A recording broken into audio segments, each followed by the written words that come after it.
So welcome back to the Tokyo Living podcast. We've got a very special guest today, someone who I've been wanting to get on the show for a long time now.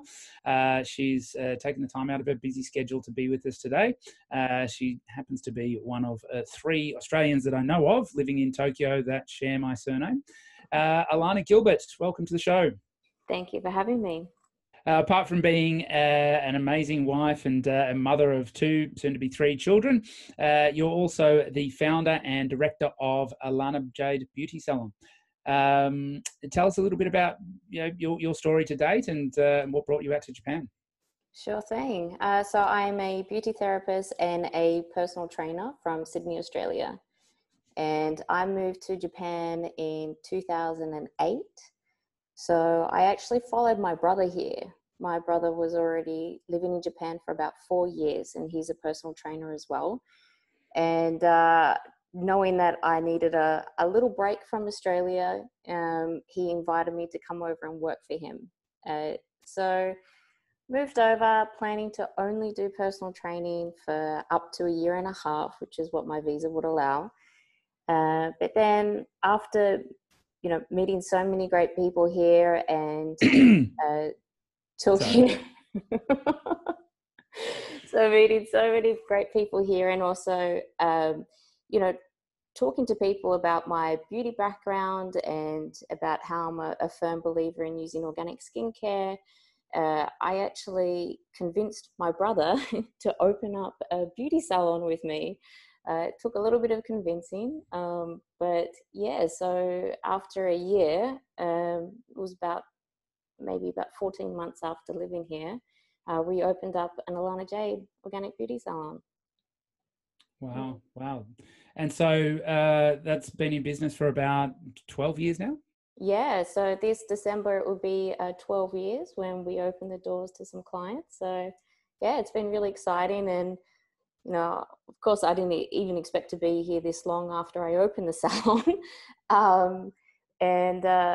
And we've just been so lucky that we've been able to stay open for as long as we have. And, I've managed to get so many wonderful people working for me that I've been able to keep the business running whilst I've gone off and had a couple of babies. And, as you said, I'm about to have my third. So, I just feel very lucky to be able to have what I have here in Japan.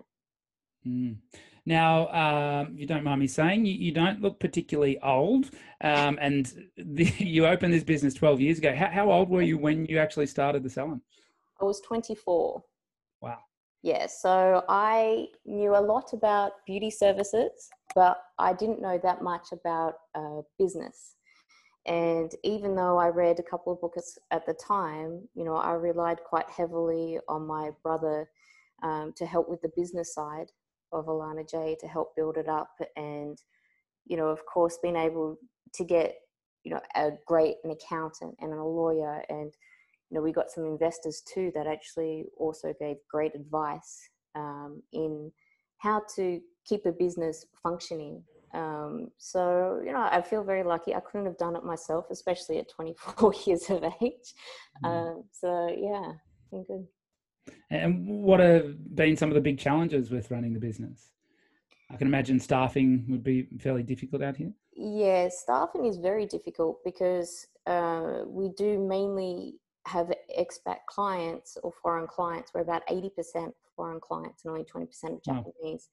So we really do need therapists that can speak English and different levels as well. So, for example, if we have a client coming in for a facial and needs to discuss their skin concerns and conditions, that therapist does need to speak better English than someone who's just coming in to get some nails and choosing a nail color and design, for example. Right.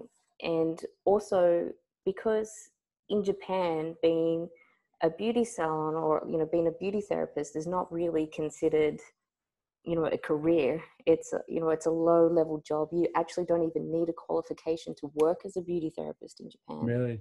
Yeah, it's quite crazy. So I can't actually even sponsor someone to come and work from overseas into the salon. So Right. it does get quite difficult with the staffing as Mm. well. But and then also with that comes having mainly foreign customers. The other challenge is that a lot of people do come and go quite often throughout Tokyo. Not many people last as long as we have.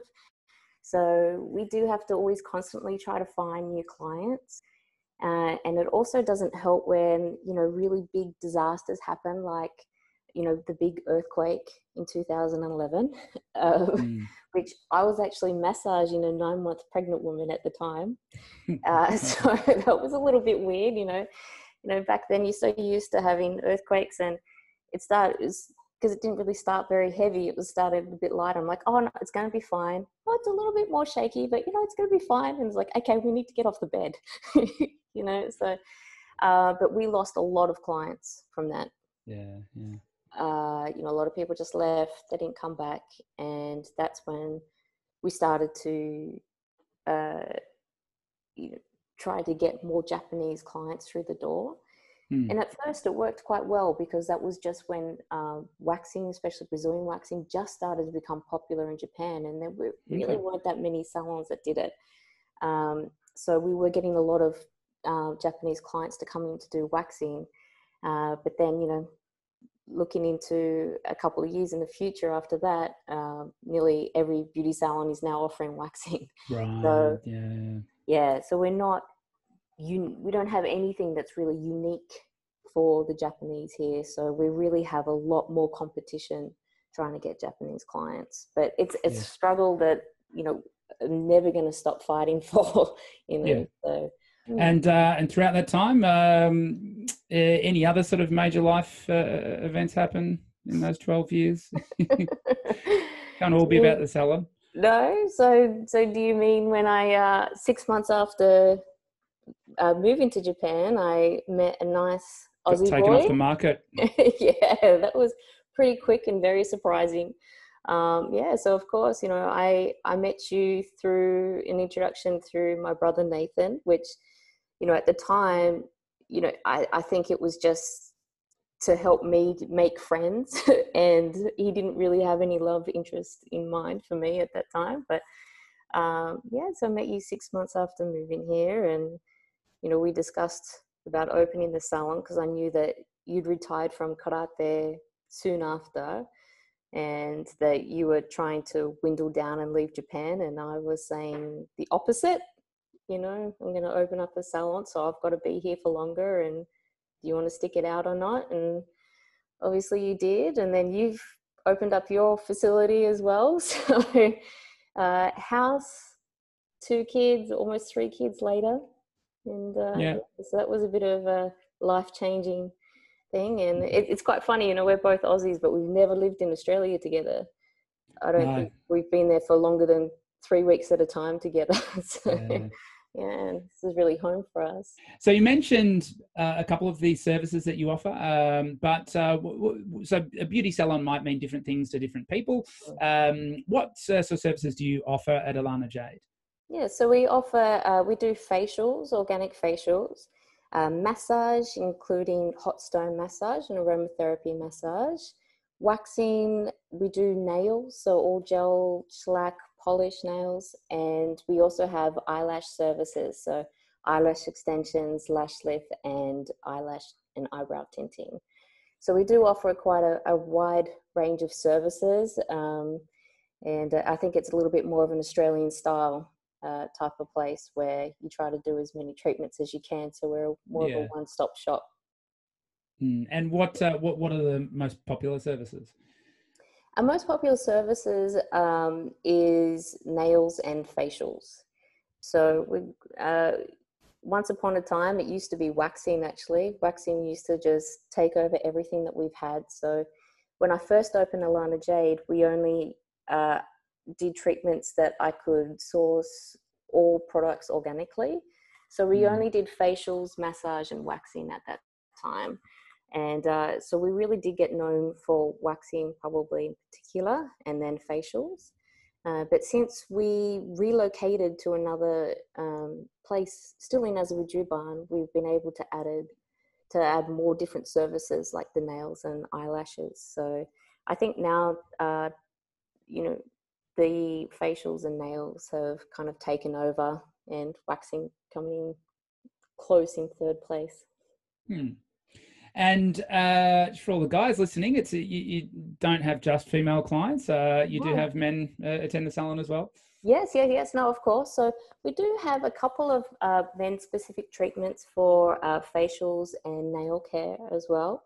However, men can enjoy, any of the services that we have, excluding Brazilian waxing. So, any service that we have, of course, we offer to male clients, and they're not a big percentage of our business, but we do have quite a few coming through our doors. So it's nice for us. Yeah. No, so that's good to know. Mm. So obviously you've got specialities in a lot of different areas of beauty. We're going to sort of focus on the skin side today. When people now, a lot of people listening will be foreigners, English-speaking people, and some may be relatively new to Tokyo. When we change, like when we move from country to country, obviously there's influence of different foods, different environments, which can influence different areas of health. How does it impact our skin? Yeah, I mean, it does make a huge impact on our skin.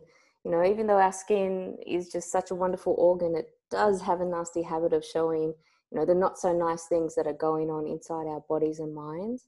And moving to a new country, not only can it be stressful, but the new environment, as well as the different food and water, may cause drastic changes in your skin condition. The environment does have the most effect on your skin, and sometimes your skin can become dry, sensitive, it can break out, and can even cause a rash. But I think too, especially in Tokyo, the climate can be very dry in winter and extremely humid in summer. So this drastic change can really cause havoc to the skin, and in most cases it can take up to a year to really balance itself.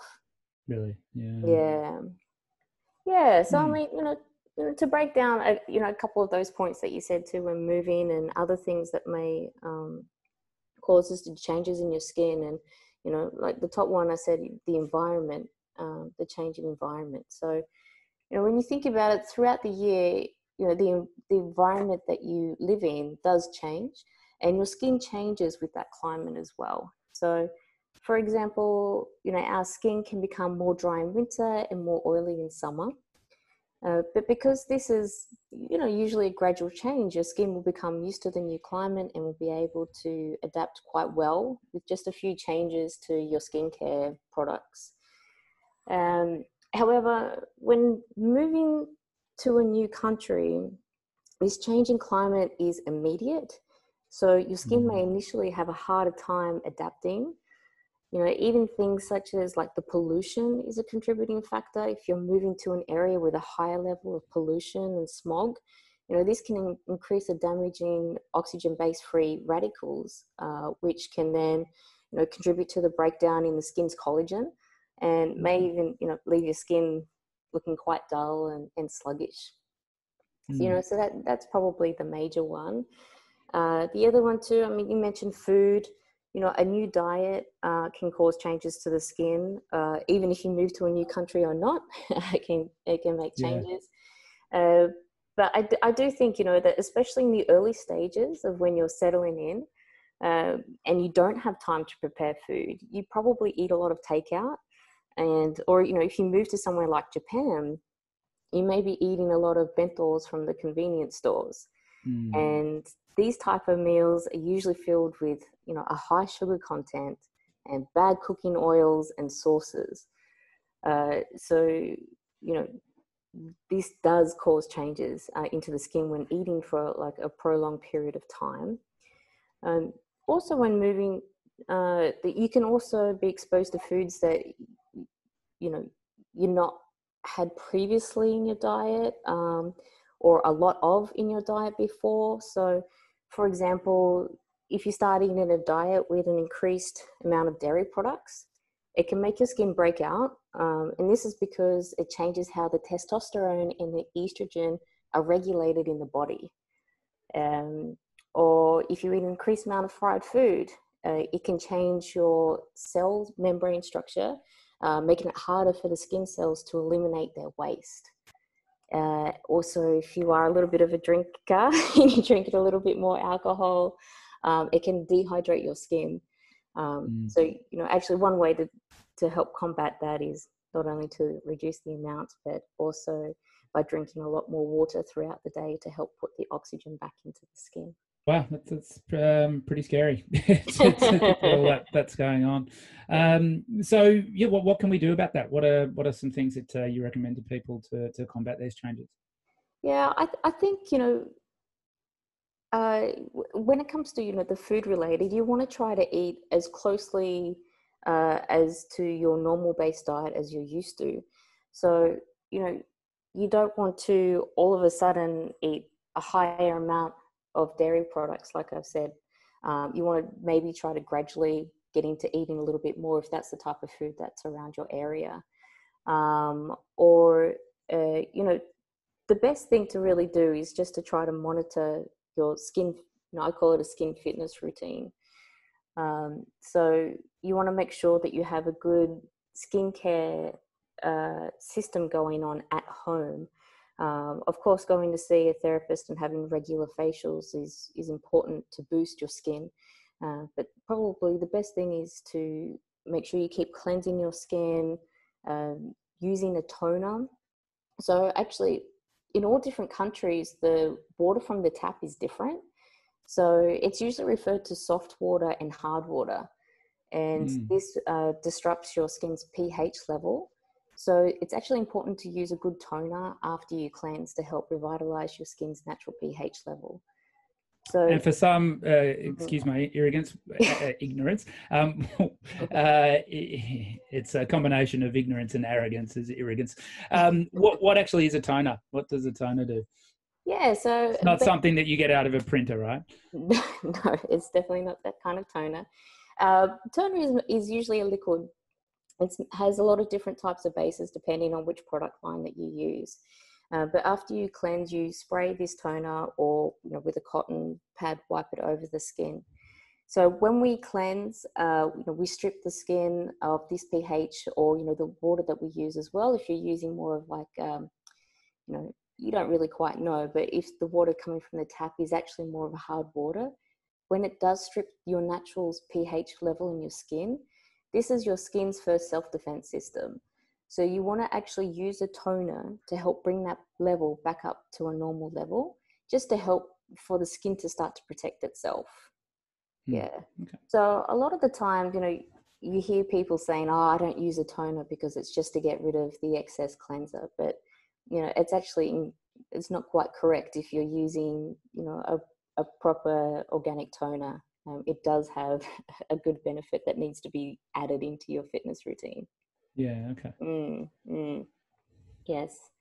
And I think, you know, it depends what happens with your skin as well. If your skin is, you know, becoming quite oily or breaking out, try not to just strip your skin of all the oils and not replenish it with a good one. A lot of people tend to make that mistake because, you know, you want to try to take off as much oil as you can because you feel like your skin's producing too much. But at the same time, then it signals to your skin that, hey, there's no oil, there's no natural oil on the surface of the skin, so I need to make more. So using a serum and a moisturizer is also very important to have in your routine. Okay. Anything else? Any other tips that you think that people can implement into their lifestyles? You know, I mean, you know, I said this before. I think, you know, I'm a firm believer in using organic skincare. You know, our skin actually absorbs anything that we apply to it, which means, you know, chemicals and non-organic beauty products can get into your bloodstream. And pharmaceutical beauty products have ingredients that are synthetic in nature, and they can include, you know, a number of different chemicals and ingredients that are not natural to the body, such as parabens. The majority skincare products that I've researched contain many chemicals that were not only potentially harmful to one's health, but may dehydrate and damage the elastin of the skin, causing premature aging. So a lot of those quick fix creams and moisturizers that tighten, your skin, or makes it quite rejuvenated. If you use for a prolonged period of time, it can cause premature aging. So, this is why, I just try to, I try to recommend people using, organic products, as they're just packed with nutrients that are derived straight from Mother Nature. And it means our skin can recognize and readily use these nutrients to improve the health and vitality of the skin. So, I mean, really, when you look at it, using organic beauty products not only keeps your skin vibrant on the outside, but it has a positive effect on the body's internal homeostasis. Oh, that's fantastic. I think there's a ton of very useful information in there. Edit that out. I'm just going to handle it well. So that's fantastic. There's a ton of very useful information in there. If people want to find out more and maybe follow you on social media, or if they want to find the details of the salon, how should they go about getting in touch? Yeah, so the salon is located in Azerbaijan, and we're called Elana Jade Beauty Spa. And you can find us on all the different social media platforms. So on Facebook, we've even got a YouTube channel where I have videos about the different skin fitness routine steps, as well as other products as well. And then also on Instagram, we do have 2 Instagram accounts. One's mainly for Japanese and the other one's English. So Elana Jade Japan is for the Japanese, and Elana Jade Beauty, all one word, is for the English. And our website is elanajade.com. That's fantastic. Just looking at the clock behind you, it's almost time to pick the kids up from the bus stop. So, yeah, really appreciate your time today, and maybe we might get you back on again in the future. Thank you for having me. This has been fun. All right. Thank you. Thanks, everyone, for listening. We'll see you again next time.